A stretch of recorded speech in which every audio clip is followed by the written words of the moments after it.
Hi, in front of me is NOKIA 2.4 and today I would like to show you how you can change keyboard theme on this device. Firstly, go into settings.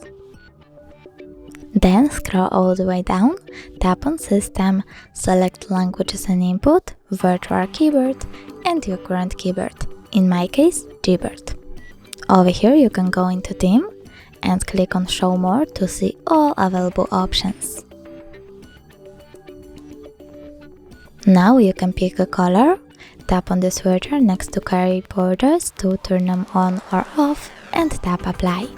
But you can also download one of the images and do the same. Now when I go back, I can see that theme of my keyboard has changed. Thanks so much for watching. If you enjoyed this video, don't forget to smash that like button, comment and subscribe. Bye!